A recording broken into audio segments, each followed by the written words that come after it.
Hello friends, welcome to my channel AKS a key of success. आज हम Sanskrit pedagogy series number 2 start करने जा रहे हैं।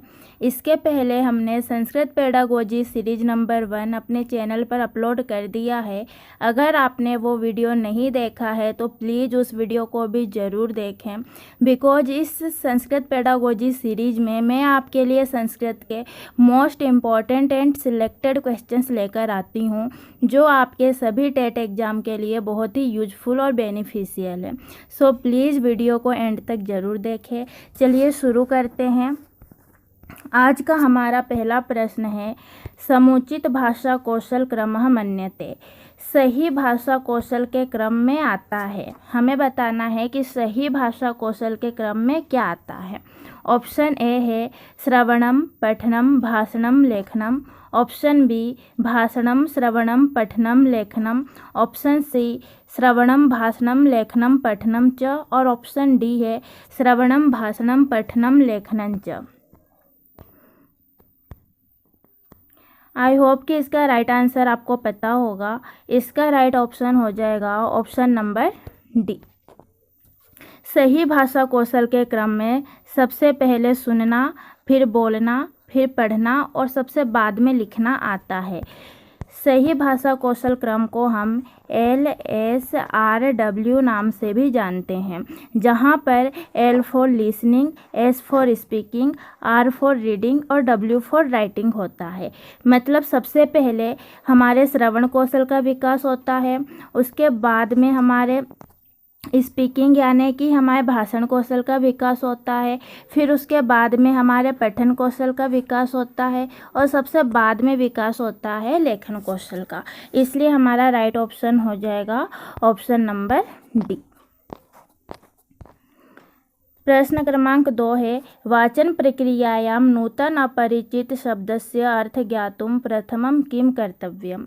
वाचन प्रक्रिया के अंतर्गत यदि कोई नया और अपरिचित शब्द आ गया तो हमें क्या करना चाहिए।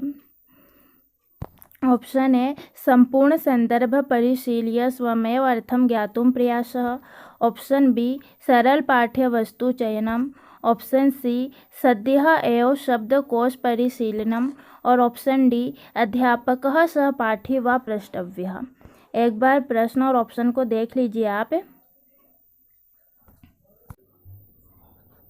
इसका राइट आंसर हो जाएगा ऑप्शन नंबर ए।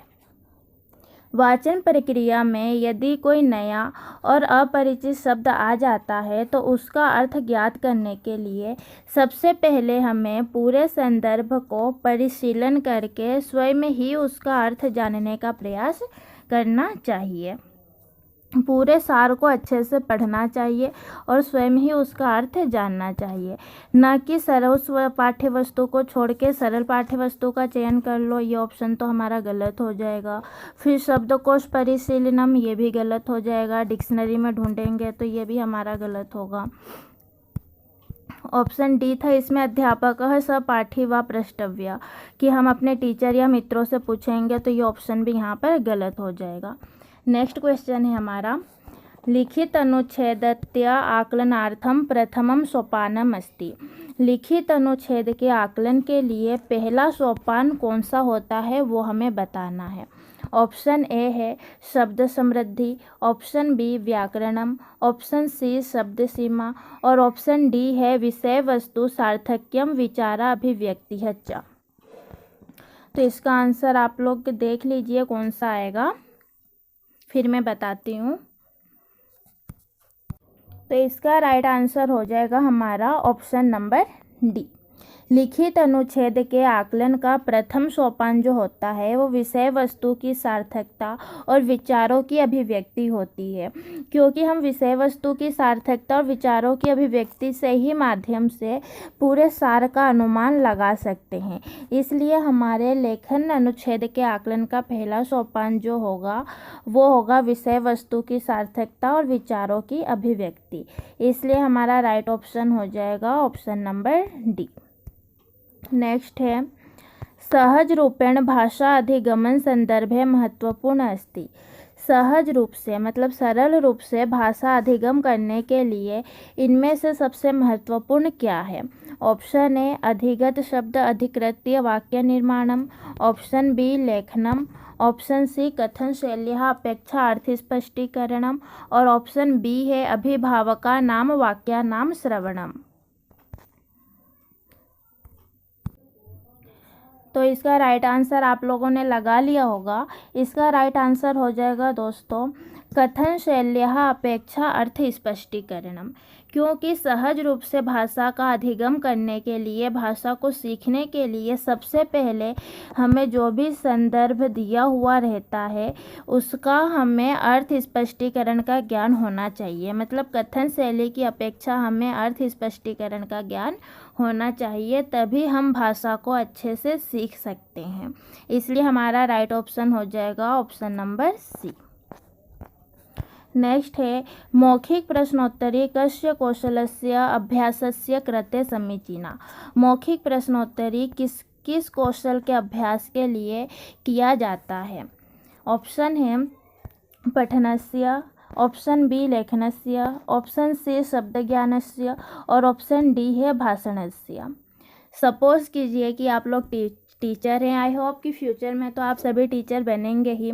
तो जब आप टीचर बनेंगे तब आप बच्चों से मौखिक ओरल टेस्ट लेंगे, मौखिक प्रश्न उत्तर उनसे पूछेंगे। तो इसके पीछे आपका क्या रीज़न होगा? आप बच्चों से ओरल टेस्ट क्यों लेना चाहेंगे? क्या आपका पठन लेखन होगा इसके पीछे, या लेखन का कौशल का विकास होगा, या शब्द ज्ञान के कौशल का विकास होगा, या भाषण कौशल का विकास होगा? तो बहुत इजी है ये दोस्तों। आई होप कि आप लोगों ने इसका राइट आंसर लगा लिया होगा। इसका राइट आंसर हो जाएगा ऑप्शन नंबर डी। क्योंकि जब आप टीचर बनेंगे और बच्चों से ओरल टेस्ट लेंगे तो उसका हमारा एक ही मोटिव होता है, और वो ये होता है कि बच्चे के अंदर भाषण कौशल का विकास करना। कौन से कौशल का विकास करना? भाषण कौशल का। इसलिए हमारा राइट ऑप्शन हो जाएगा ऑप्शन नंबर डी भाषणस्य। नेक्स्ट है कोऽपि छात्रः अनुकरणापेक्षया मूलरूपेण रचनात्मकं लेखनं लिखति इदं किं कथ्यते। कोई छात्र है जो अनुकरण की अपेक्षा मूल रूप से रचनात्मक लेखन लिखता है, तो इस लेखन को क्या कहते हैं? हमें ये बताना है कि वो अनुकरण नहीं कर रहा है छात्र, वो मूल रूप से रचनात्मक लेखन को लिख रहा है। तो इसका पहला ऑप्शन है क्या वो कथा लेखनम है, मतलब कथा लिख रहा है। बी संवाद लेखनम, संवाद का लेखन कर रहा है। सी है सृजनात्मक लेखनम और डी है पत्र लेखनम। तो इसका राइट आंसर आप लोग देख लीजिए, बहुत ही इजी है। तो इसका राइट आंसर हो जाएगा हमारा सृजनात्मक लेखनम। क्योंकि यदि कोई बालक है जो अनुकरण की अपेक्षा मूल रूप से रचनात्मक लेखन कर रहा है, इसका मतलब है कि उसके अंदर क्रिएटिविटी है, और ये जो लेखन कहलाएगा वो कहलाएगा हमारा सृजनात्मक लेखन। नेक्स्ट है अधिगमनार्थगतं विभिन्न क्षेत्रेषु किं क्षेत्रम उच्च स्तरीय चिंतनेन संबद्धम। हमें बताना है कि अधिगमन के अंतर्गत विभिन्न क्षेत्रों में से उच्च स्तर के चिंतन से इसमें से कौन सा संबंध रखता है? ऑप्शन ए है स्मरणात्मकतम, ऑप्शन बी है अवबोधनात्मकतम, ऑप्शन सी है मूल्यांकनात्मकतम और ऑप्शन डी है अनुव्यवहारात्मकतम। तो आप देख लीजिए इसको कि आपका आंसर कौन सा आएगा। हाँ, तो इसमें हमें बताना है कि अधिगम के अंतर्गत विभिन्न क्षेत्रों में मूल्यांकन का कौन सा क्षेत्र है जो उच्च चिंतन से संबंधित होता है। तो इसका राइट आंसर हो जाएगा दोस्तों ऑप्शन नंबर सी मूल्यांकन। क्योंकि अधिगम के अंतर्गत मूल्यांकन ही ऐसा क्षेत्र है जो हमारा हाई लेवल या उच्च थिंकिंग से संबंधित होता है। जबकि स्मरण का अर्थ होता है स्मरण करना, अवबोधनात्मक का अर्थ होता है आंतरिक अवबोधन करना, और अनुव्यवहारात्मक का अर्थ है यहाँ पर आंतरिक व्यवहार का अनुकरण करना। तो ये तीनों ऑप्शन हमारे यहाँ पर रॉन्ग हो जाएंगे, क्योंकि उच्च क्षेत्र से संबंधित जो होगा वो हमारा मूल्यांकन होगा। इसलिए हमारा राइट ऑप्शन हो जाएगा ऑप्शन नंबर सी। नेक्स्ट है शब्दार्थ ज्ञानार्थम किम समुपयुक्तम, शब्दार्थ के ज्ञान के लिए क्या उपयुक्त है। ऑप्शन है अलंकारणाम परिचय, अलंकारों का परिचय। ऑप्शन बी वर्ण विन्यास। ऑप्शन सी कवि परिचय। और ऑप्शन डी है विविध संदर्भेषु शब्द प्रयोग।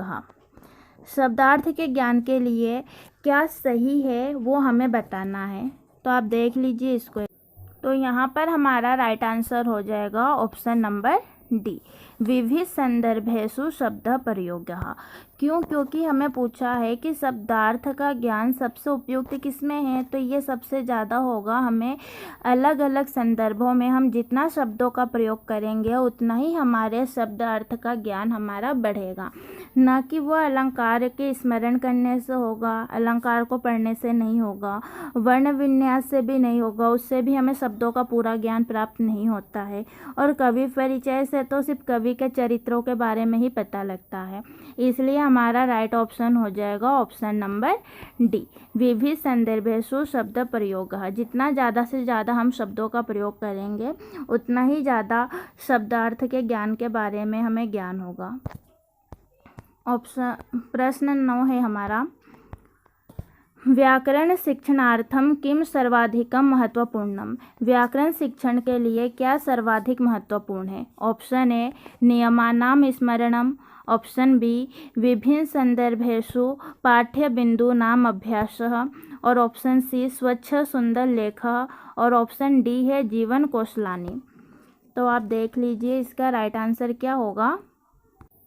तो यहाँ पर हमारा राइट ऑप्शन हो जाएगा ऑप्शन नंबर बी, व्याकरण शिक्षण के लिए सर्वाधिक महत्वपूर्ण जो विषय है वो यहाँ पर है विभिन्न प्रकार के संदर्भों में पाठ्य बिंदु का अभ्यास करना।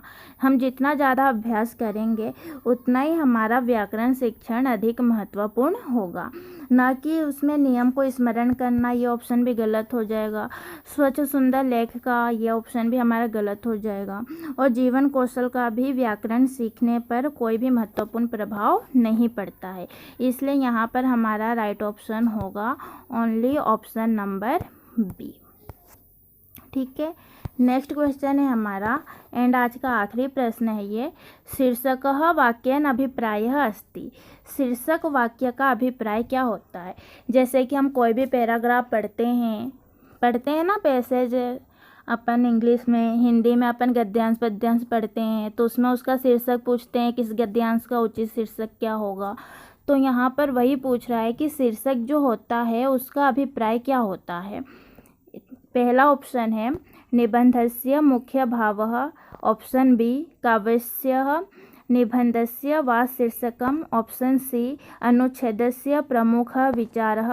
और ऑप्शन डी कस्यापि निबंधस्य प्रलेखस्य वा उपशीर्षकम्। तो इसका आंसर आप लोग देखिए क्या।